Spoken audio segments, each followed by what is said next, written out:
Dulu ke PKP berikutnya adalah PKP 14 terkait tadi kita udah bicara banyak tentang laboratorium. Sekarang kita masuk ke pelayanan radiologi diagnostik. Nah, di sini pelayanan radiologi diagnostik disediakan untuk memenuhi kebutuhan pasien. Di sini nanti yang penting kalau memang klinik teman-teman kan boleh ada boleh enggak. Tapi kalau namanya klinik nanti teman-teman cek di regulasinya ya. Jadi boleh ada atau enggak. Kalau ada, ya harus jelas dong regulasi yang menaungi pelayanan tersebut dan harus jelas dong pembuktian implementasi rekam kegiatan semua jenis pelayanan terkait dengan radiologi diagnostik yang ada. Karena kita tahu bahwa resiko keamanan radiasi terhadap pasien ataupun petugas itu benar-benar harus diperhatikan sehingga kepatuhan terhadap standar bagaimana memanage fasilitasnya, radiasinya, pencegahan infeksinya, dan segala macam itu tentu harus didokumentasi dengan baik sampai pada kebutuhan APD, dan tentu penting sekali dilakukan orientasi kepada petugas yang nanti mengerjakan atau melakukan pelayanan radiologi diagnostik. Nah, ini pokok pikirannya. Yang menjadi dasar, nanti teman-teman baca lagi ya, PR lagi. Kalau teman-teman punya pelayanan radiologi, regulasi yang terkait adalah Permenkes 24 tahun 2020 tentang pelayanan radiologi klinik. Jadi kalau yang enggak, ya sudah nggak usah dibaca, kan nggak ada. Tapi kalau klinik teman-teman punya pelayanan radiologi, X-ray, dental X-ray, USG itu masuk di sini. Nah, itu harus punya terkait dengan regulasi pelayanan radiologi klinik. Nah, di sini dibilang Permenkesnya bilang kalau ada pelayanan radiologi klinik, kalau untuk di klinik itu nanti terbatas pada ini Permenkes tentang klinik. Jadi kalau klinik itu namanya radiologi klinik pertama nanti harus minimal kalau memang ada di antara itu. Jadi X-ray mobile, dental X-ray sama USG.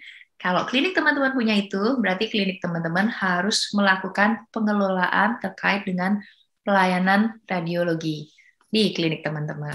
Nah, ada standarnya. Jadi, kalau ini kita ambil, nanti teman-teman bisa lihat lagi regulasinya. Tentu harapannya penanggung jawabnya atau SDM-nya harus ada dokter spesialis radiologi, kemudian tentu ada petugas yang menjadi radiografer, kemudian petugas proteksi radiasi, dan teknik tenaga administrasi. Ini harus ada. Tapi kalau klinik saya nggak ada dokter spesialis gimana? Nah, boleh dokter umum atau dokter spesialis lain yang tentu sudah punya kompetensi.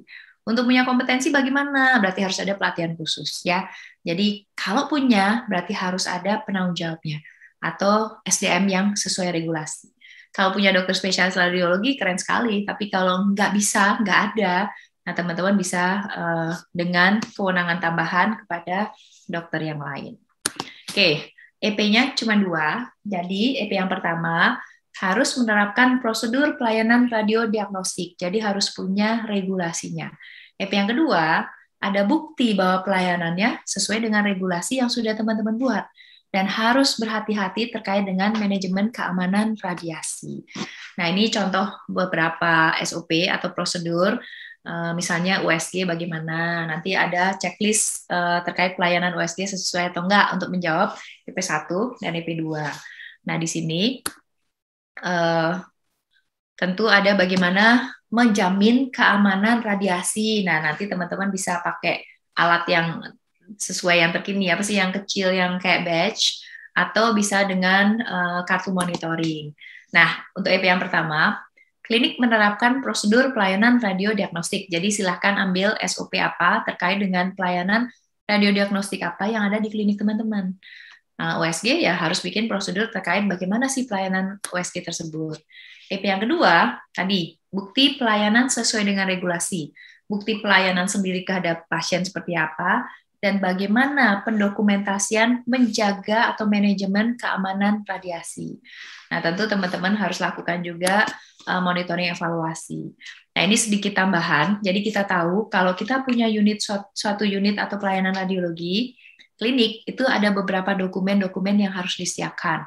Misalnya dokumen izin yang masih berlaku dari Bapeten, kemudian tadi TLD badge, kemudian ada beberapa regulasi khusus. Tentu harus petugas radiografer yang terlatih dan punya sertifikat, kompetensi, dan segala macamnya. Jadi ini semua akan diminta, walaupun cuma 2 EP, tapi cukup berat untuk teman-teman bisa mengerjakan semuanya. Nah, ini nanti misalnya ada program kalibrasi alatnya, maintenance alatnya seperti apa, kemudian nanti kalau di radiologi itu kan banyak sekali limbahnya, limbah B3-nya. Nah, itu bagaimana teman-teman melakukan pengelolaan.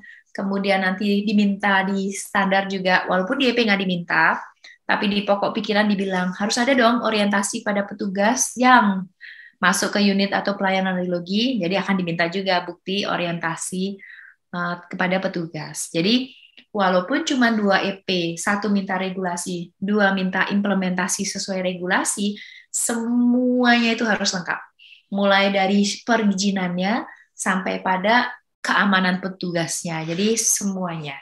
Nah, mudah-mudahan teman-teman yang punya unit radiologi, baik USG, karena kan banyak sekali klinik yang punya USG itu harus ada.